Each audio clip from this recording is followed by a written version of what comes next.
ሄርሜላ በጣም ከባድ ነገር ነው የሰራችው። ምክንያቱም ያው የኔ ካልሆንክ ይህንን ፎቶ ለዛች ህብስት ለምትባለው ጓደኛ እልክላታለሁ በማለት በአምላክን እያስፈራራችሁ ነው ያለችው። በአምላክ ታገባኛለህ፣ እኔ በጣም ከባድ ህይወቶችን አሳልፌያለሁ፣ ስለዚህ ከኔ ጋር እንኖር ነው የምትለው።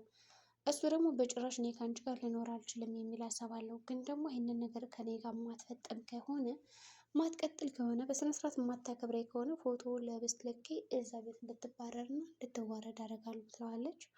እሱ ደግሞ አሁን ህብስትን ስለሚወዳትና ስለሚያፈቅራት ይህንን ፎቶ አይታ እንድትናደድ እንድትበሳጭ አይፈልግም። ስለዚህ ይህን ነገር ማድረግ የለብሽም እገልሻለሁ እያለ ይዝትባታል። በጥፊ መቷት ስለነበረ አቶ አለም ምንድን ነው የምትመታት በማለት ሲከራከር ነበር ሽንጡን ገትሮ። እንግዲህ እሱም ምን አገባህና ነው አንተ ስለምንድን የምትከራከርላት ብሎ በመለስለት አጋጣሚ ቆመ ስትመታትም አላይም እያለም ነበረ። እና ደግሞ አሁን ይፍቱ በጣም ከባድ ስራ ዛታለች። ያቺ ጓደኛሽ የምታመጣውን ምግብ እያንዳንዱ አብረሻት እንድትበይ ይፈልጋለሁ ብይ እያለች በጣም ስጮህባት ነበረ ከሄርሜላ ላይ። ሄርሜላም በጣም ጮኸባት ስለነበረ ይቺ ሴትዮ አሁን ባልሽን እቀማሻለሁ፣ ጉድ ነው የማደርጋችሁ፣ ምን አይነት ጉረኛ ሴትዮ ናት፣ የምፈልገውን ነገር ሳላሳካማ ወደኋላ አልልም፣ በእርግጠኝነት የማደርገውን አውቃለሁ እያለች እየዛተች ነው ያለችው። እና ሄርሜላ ምን የምታደርግ ይመስላችኋል? ይህን ያክል ጉራ እንዴት አመጣችው? እና አሁን በጣም በብዙ መንገዶች እየተጓዘች ነው ያለችው ሄርሜላ። በነገራችን ላይ በአብነት ልብ እየተጫወተች ነው፣ በህብስት እንዲሁም ደግሞ በአምላክ እንዲሁም ደግሞ በአቶ አለም። ብቻ አሁን የቀራት ታፈሱን አታፈሱን እስካሁን ምንም ነገር እያለቻት አይደለም እንጂ ከሌሎቹ ጋር በጣም ከባድ ውስጥ ገብታለች ማለት ነው። እና ደግሞ ሌላም ጀለስ አላት። ያ ጀለሷ የሚከራከርላታል፣ ይረዳታል ወይስ እንዴት ሊያደርጋት ይችላል? ስለዚህ ባለፈው እንኳን አናዷ ስለነበረ ከዛ ጀለሷ ሂዳ ፈታ ነው ያለችው። እናንተ በቃ አንዱን በአንዱ ነደቴን ካላበረርኩ በስተቀር እናንተማ ምንም በቃ አሳብዳችሁን የምትገሉኝ አቃጥላችሁን የምትደፉኝ እያለች ነው የሄደችው ማለት ነው። ስለዚህ እብናትን መጫወቻ አድርገዋለች። አብናት ይሄ ነገር አላወቅም፣ ከዛም እንደሚያደርግ እስካሁን አላወቅም ማለት ነው አብነት። እና ጥሩ ሰው መስላ ነው የምትታየው። ልብን በስነ ስርዓት ተጠቀምበት እያለ በአምላክም ለመናገር ይሞክራል። ግን እብነት ደግሞ በጣም ስለወደዳት ልጅቷን አሁን ላይ የእሷ እያንዳንዱ የምታደርጋቸው ነገሮች እየተገለጡለት አይደለም። ስለዚህ ያለው አማራጭ እሷ የምትለውን መስማትና መከተል ብቻ ነው። ስለዚህ አሁን አዲስ ጨዋታ ጀምራለች ሄርሜላ። አዲስ ጨዋታዋ በጓደኛዋ ስር ሆና አብነትን ማሳደድ እንዲሁም ደግሞ ይሄ በአምላክ የሚባለውን አሳዳ ማግባት ወይም ደግሞ የፈልጋትን ነገር ማድረግ አለብኝ ብላ ስለምታስብ ብዙ ነገሮችን ለማድረግ እየሞከረች ነው ያለችው። በዚህ ምክንያት ደግሞ ተጎጂም ሊሆን ይችላል። በእርግጠኝነት አለም ተጎጂ ይሆናል ብዬ አስባለሁ። ሌሎቹ ደግሞ እንግዲህ ፈጣሪ ያቅላቸዋል ማለት ነው።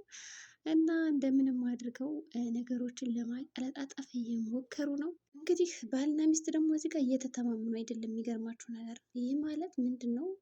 አቶ አለም የከፈተው ድርጅት አለ። እዛ ድርጅት ላይ ደግሞ ብዙ ገንዘብ ያወጣችው ሚስቱ ናት። እና በዛ ነገር ምንድን ነው ብሬ ብሬ የምትይ እያለ በጣም እንትን ይላታል። ይሄ ማለት አለም አሁን ሚስቱ ምንም ነገር ብትለው አይመለከተውም፣ አይወዳትም። ግን ደግሞ ገንዘብ ስለምሰጠው ብቻ ነው አብሯት ያለ ማለት እንችላለን። ምክንያቱም ገንዘብ ብዙ ነገር ማድረግ ስለሚችል እና የተለያዩ ስራዎችን ስለሚሰራ በገንዘቡ ተመክቶ የራሱን ድርጅት ለመክፈት እያሰበ ነው ያለ። ይህ ደግሞ እንዲሆን አትፈልግም እና ስራዎችን እያንዳንዱ እየሄደች እየተቆጣጠረችለት ምን ያስፈልገዋል፣ ይህ ሰው የእውነት ይህን ያክል በጀት አስፈልጎ ነው ይህን ስራ የከፈተው በሚለውን እያጠረችበት ነው ያለችው።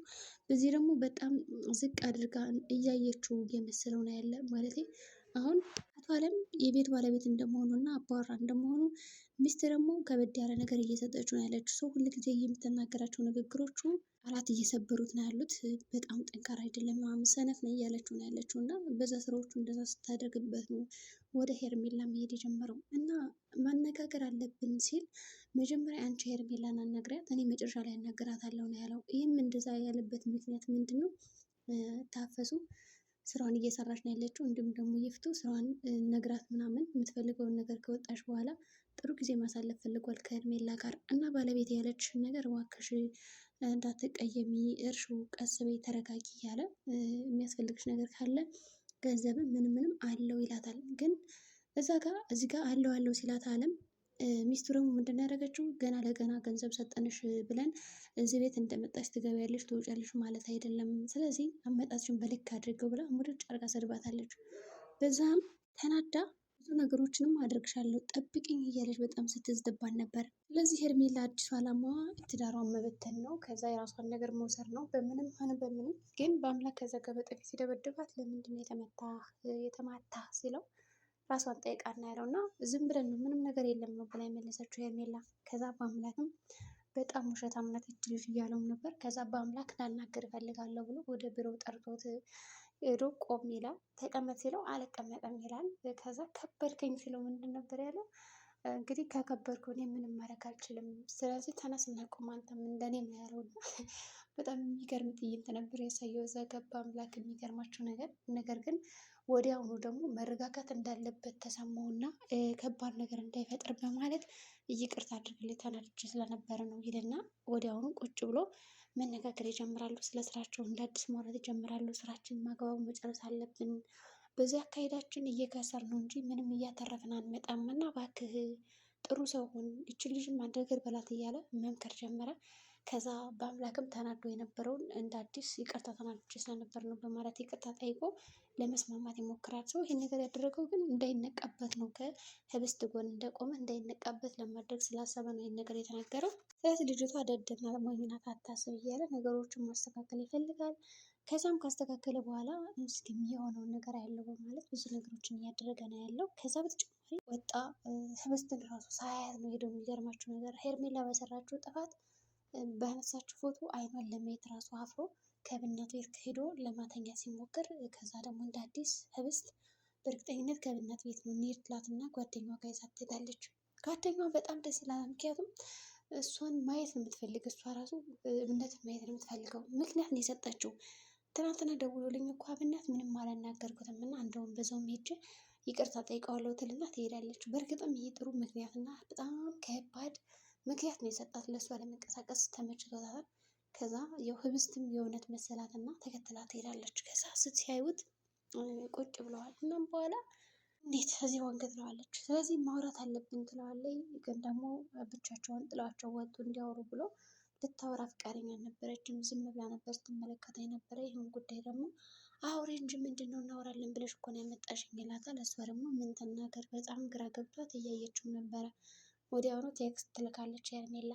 ፎቶውን ለአምላክ ላከችለት። ከዛ የማትናገር ከሆነ ልሷም ልክላታለሁ እያለችው ነው። ግን ለህብስትም ቴክስት አድርጋለች። ነገር ግን የሆነ ፎቶ ልካልኛለች እና ለማየት ፈራሁ ትላለች። በአምላክ የመሰለው ያ ፎቶ አብሮ የተኛበት ነው። ግን በሌላ ፎቶ ነው የላከችው በእርግጠኝነት ብዬ አስባለሁ እንጂ አብሮ የተኙበትን ፎቶማ አትልከው። ማስፈራራትና ለማስደንገጥ ያክል ተጠቅማበታለች።